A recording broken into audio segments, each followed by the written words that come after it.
लोग विरोध नहीं कर रहे हैं। हम लोग अपना हक मांग रहे हैं। ओवैसी साहब की पार्टी और ओवैसी साहब अख्तुल इमाम साहब ने हमेशा ये कहा है, अपनी पार्टी अपना वोट, है ना। और दूसरी बात इन्होंने ये कहा, ये कहते हैं हमेशा कि ये गरीबों की, मजलूमों की, दलितों की पार्टी है। हम हक और इंसाफ की लड़ाई लड़ने वाले हैं। सर राशिद अनवर 11 सालों से इस पार्टी में जुड़ा हुआ है और मैं किशनगंज के बाद अररिया का वाहिद मेंबर हूँ। हमने 11 सालों तक इस पार्टी को सींचा है, खून और पसीने से सींचा है। आज तक मेरे अलावा कोई उम्मीदवार और दावेदार नहीं है। 70% मुसलमानों की आबादी है।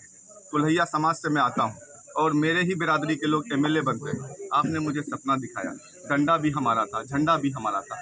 ऐसे वक्त में आपने हमें हमारे टिकट को बेचने का काम किया है। मैं आपकी उम्मीद नहीं कर सकता।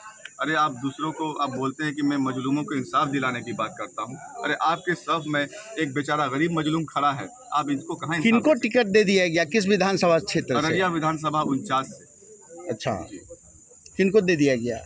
इंजीनियर मंजूर साहब का नाम आ रहा है इसमें। हाँ, उन्हीं को दिया गया, उनके एक अधिवक्ता ने मुझे बताया। अभी फाइनल तो नहीं हुआ है। सिंबल देखिए सर, ये लोग सिंबल 4 बजे भोर में चुपके से ले जाके देते हैं।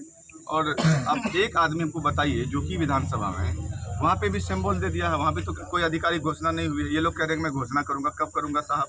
लेकिन असद साहब ने अभी ये किया है कि भाई जो लोग भी सिंबल लेंगे या जो भी पार्टी से जुड़े हुए हैं उनको कसम खिलाया जा रहा है कि वो विरोध नहीं करेंगे।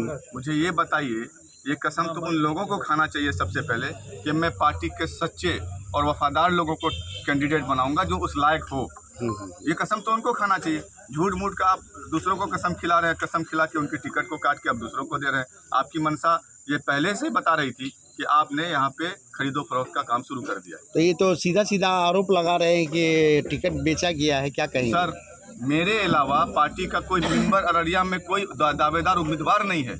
मैं ये समझता उस वक्त कि अगर पार्टी में 2-4 लोग और होते जो दावेदारी पेश करते तो मैं ये समझौता कर लेता, मैं बेशक पार्टी का साथ देता और अपने सदर के बात का मैं एहतराम करता।